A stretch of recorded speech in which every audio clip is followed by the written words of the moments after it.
Over the last 3 years, I have embarked on a financial growth journey, navigating the diverse and dynamic landscape of investment opportunities here in the UK. My investment approach blends traditional strategies with modern trends, ensuring a balanced portfolio that aligns with my financial goals and risk tolerance.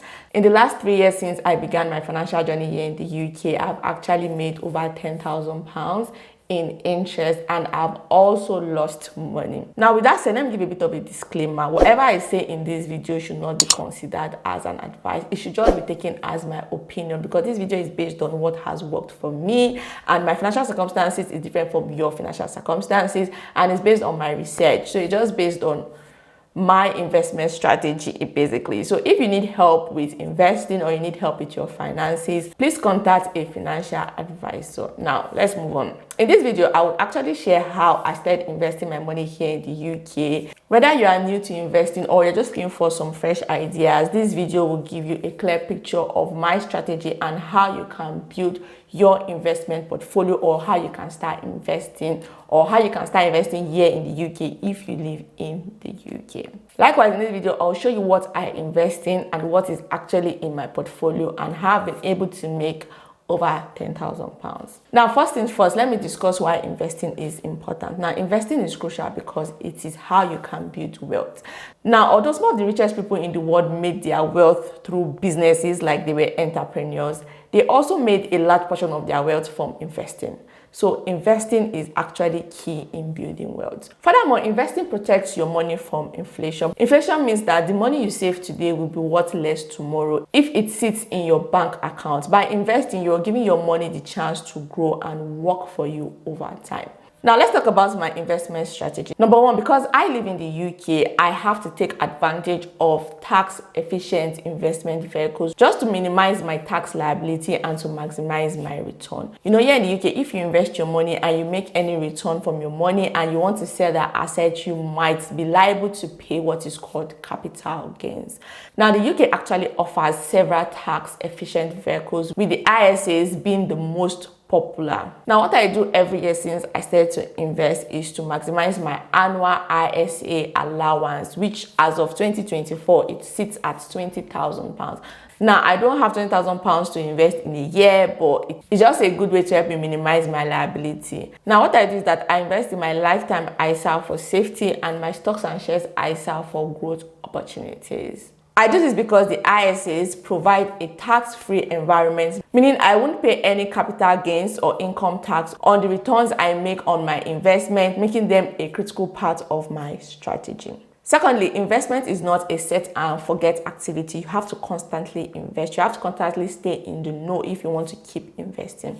So I regularly review my portfolio, assessing its performance and adjusting it to reflect market changes or my financial goals. Also, when I receive my salary each month, I allocate a portion of it towards purchasing additional investments. You know, this strategy allows me to build and expand my investment portfolio for long growth continuity. Now, when it comes to investing, you don't need huge sum of money to start investing. For me, every month I try to put £50 or £100 into my investment portfolio. Like, I try to buy more of the stocks, or will I say the index funds that works for me. Now, in this video, I'll share the index fund that works for me. Like, I'll share what I really invest my money into. But let me continue telling you guys about the strategies I use, so that you guys will have an idea of what strategies you can use before you even start investing. Thirdly, I stay informed about economic trends, political development, and market dynamics, because various factors can shape the investment landscape, including economic conditions, regulatory changes, and global market trends. And one thing we can all agree on about the UK is that the UK's political landscape is ever changing, ever evolving, and this used to affect the market, like the investment market, it used to affect it. So you have to stay updated. For me, this proactive approach ensures that I'm always in control of my investment, and I can change my investment strategy accordingly, you know, empowering me to make informed decisions and give me a sense of control over my financial future. Fourthly, I do not invest into one thing. I actually diversify my portfolio to include low and moderate risk investment. Now, my I've not reached that extent where I'll be doing high risk investments, so I just keep it in between low and moderate risk investment. Like I said in this video, I'll share more about what I invest in. And that strategy is that I use UK government-backed investment accounts like the individual savings account or the NS&I account, because these two accounts provide a level of security as they are backed by the UK government. And when I started investing here in the UK, it was a great starting point for me when I was looking to invest. And I was looking for something stable and low risk options. And they were a great way for me to start my investment journey here in the UK. Because when I was looking to start my investment journey here in the UK, I was looking for something that was stable and something that was low risk and something that my money would be safe. So that's why I went for these two options when I started investing. Now, to be fair, my liver has started to dawn. Like, I'm already thinking of considering some high risk investment, but I'm doing my research. So because I'm still doing my research and I've not started, I won't share high risk investments in this video that I'm considering. I will just share the one I have currently, which is the low risk and the moderate risk. But to be fair, I'm already becoming more bold to go for high risk. So that's the beauty of investing. When you start investing, when you start going from low, you'll be able to go to moderate and then you'll be able to go to high. Now, the sixth strategy I use is that I always ensure that any investment account I open with any financial institution here in the UK has FSCS protection. Yeah, that's what they call them.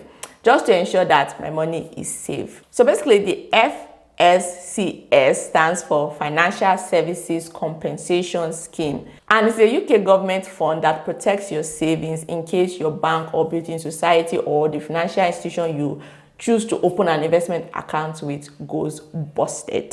Because I know that if the financial institution I'm using to invest my money or save my money, if they go bankrupt or they foreclose or they're no more in existence, I will get my money back up to £85,000. So the limit they will give you is £85,000, but they won't give you the investment returns. They will only give you your initial deposit, like the amount you invested or the amount you saved. Any extra will not be given to you, and they'll give you the money up to £85,000. So that's why I always make sure that whichever financial institution I use, they have this covering. But to be fair, most legit financial institutions here in the UK have this covering, or would I say have this protection. My last but not the least investment strategy I would usually use is that I hold my investment for a long period of time. Now, no matter what happens, I do not sell my assets. And I actually do not intend to sell my assets for the next decade, because investment is a long-term goal. It's not a get-rich-quick scheme. And you're not doing Forex. So basically, I try to hold my investment for a very long term. In short, I used to put, is it accumulated? So anytime I buy my stocks and shares or I buy into any index fund, I always buy it in such a way that any return would be automatically invested back. That's how I would actually invest my money, because I don't intend on selling in the next 10 years. In short, maybe in the next 20 years, I don't intend on selling any of my assets. Now, let me tell you guys, it has not been easy holding on to my assets, and I've been tempted to sell, because at times when I check my portfolio, I'll see that, my money has grown, let me just withdraw this money and spend it. But I have to have patience and have to be committed. And from my research, I found out that holding your investment portfolio, whatever fund you've bought or whatever index fund you've bought or whatever investment you have, holding it for a long time is a proven strategy for building wealth over time. And sometimes when I check my portfolio, I'll see that I've lost money. I'll be like, oh my God, if I had sell when I'd made money now, I would have not lose money. But to be fair, investment is a long-term game. So when you just buy, just close your eyes and don't try and sell it. Unless if you were investing for a purpose and that time has come, then you can now take your money out. And to be fair, if you're investing for a purpose, make sure that it's a long time to go. Like, for instance, I do have a junior ISA and a junior SIP for my son. Now, for my son's junior ISA, I intend that when it's time for him to go to university, he will sell whatever is in his portfolio I need to pay for his tuition fee, because I don't want him to take student loan to go to university. So now my son is just 2.5. And that will be maybe in another 16, 15 years time. So that's when I intend to sell. So you see how futuristic thinking I am. So when we bought our house, we used the lifetime individual savings account, but we did not invest the money, but we actually got the 25% bonus from the UK government. So we actually maxed it out throughout the years. We used the lifetime ISA to save for our house deposit, and we got the UK government bonus. So you can actually use the lifetime ISA to invest, but we chose not to use it to invest because we knew we were buying our house very soon. So any money we actually invest, we actually use to make sure that that money, we don't need it like till 10 years time, basically. So that's why we chose to invest the money. So that we will not have any cost to sell the investments in our portfolio. If you hear me say, I just mean my husband and I, because my husband and I are the one that used to do the investment stuff together. So I have my account and he has his account, basically. But I'm just talking from my end. Moving on. Now, let me share why and how I've been able to diversify my investment to spread the risk. So basically, the picture on the screen is how I've diversified my portfolio. Now, in one way or the other, I have money in all of this that I'm showing you on the screen, basically. I have money in them. Now, I diversified my portfolio because from my research, I found out that diversification helps balance risk and reward, which is crucial for long-term investing success. Now, let me expand more on my investment portfolio or what I have in my investment portfolio that I just showed you guys. One of my favorite ways to invest is through the stocks and shares ISA and the lifetime ISA.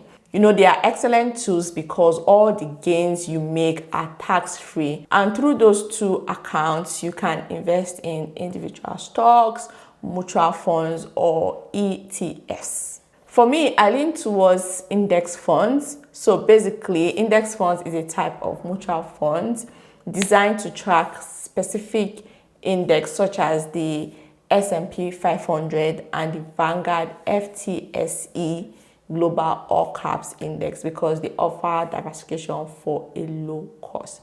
So basically, why I chose the Vanguard and the S&P 500 is because if I decide that this month I want to invest £200, I can split my £200 into £100 and put £100 into the S&P 500 and then the Vanguard.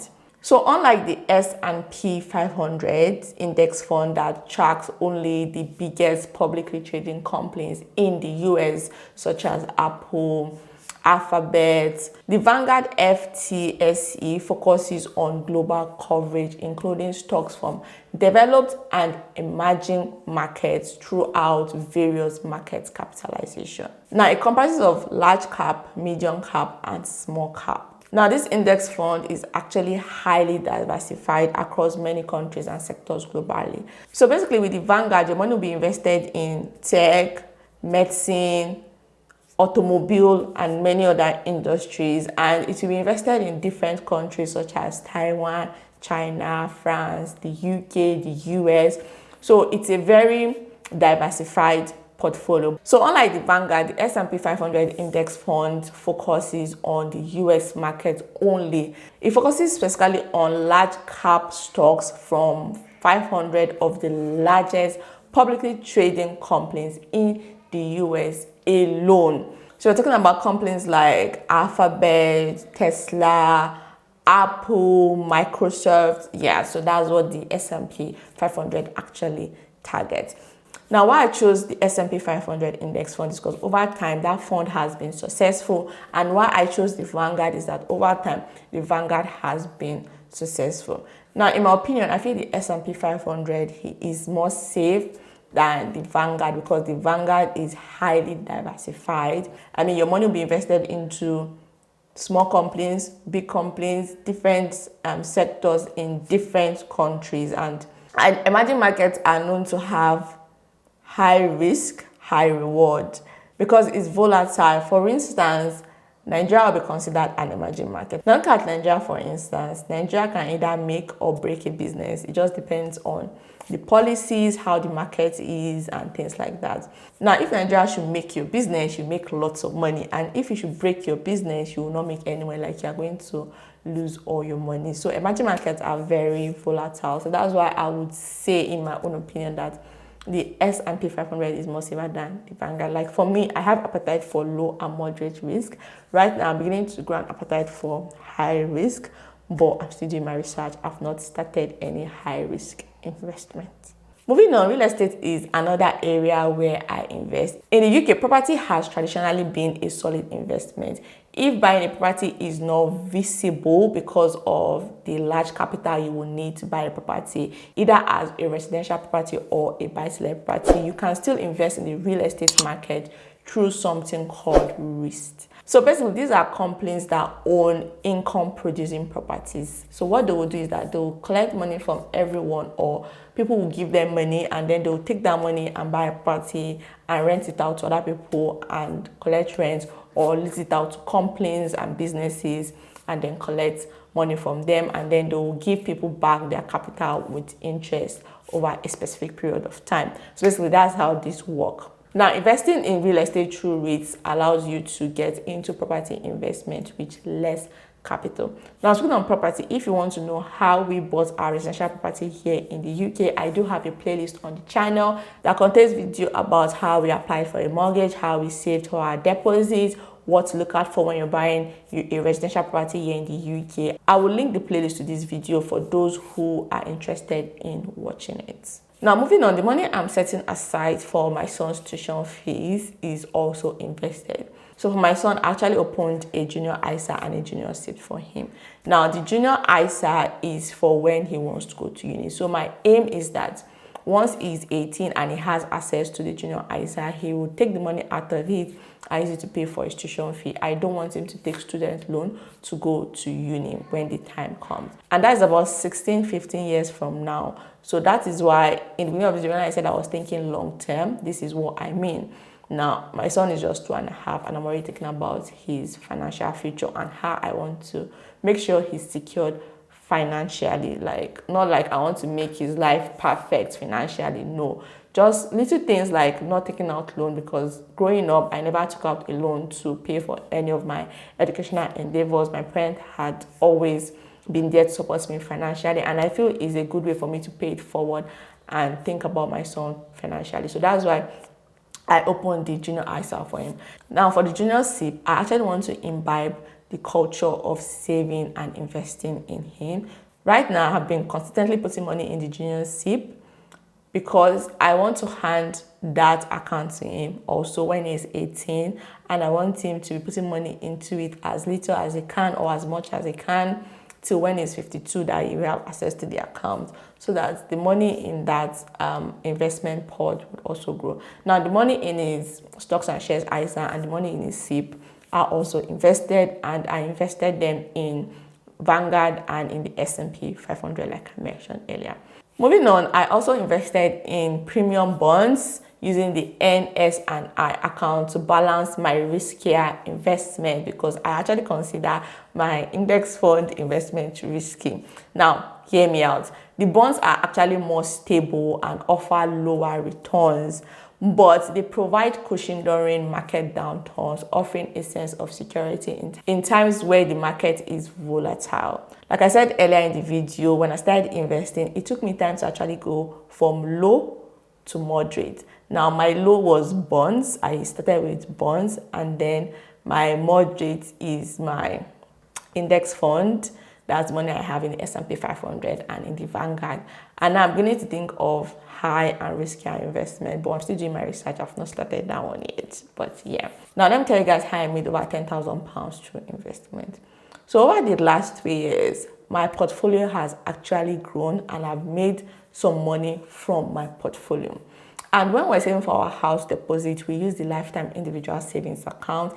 Again, I have a video on the channel detailing everything you need to know about a lifetime savings account if you want to use it for investment or you want it to save for your first house here in the UK. I'll link that video to this video also for those who are interested in watching that. Now, I also got money from the UK government. Now, the money I got from the UK government is part of this £10,000 I'm referring to.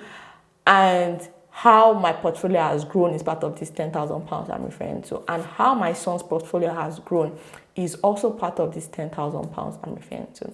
Now, for the junior SIP, if you put money in there for your child, for every £80 you put there, the government will give you £20. And I've done that for, this is like the third year now, and I've maxed it out to how best you can max it out. So I think the max you can put is 2,000 something, and I've gotten about £600 or £800 over the years. I can't remember now, but yeah, all of this money combined, that's what I'm referring to in the £10,000. It's not as though my portfolio has grown £10,000. And to be fair, my portfolio has actually reduced because remember, I took money out for my lifetime ISA to pay for my house deposit. So that is that for that. Now on the channel, I do have a video talking about 6 accounts you must have that will help you manage money effectively. If you watch that video, you will get more ideas on how to open this account, because I want to keep this video short and sweet. I'm not going into that. You get idea of which financial institution you can use and the ones I use and stuff like that. I'll link it to this video for those who are interested.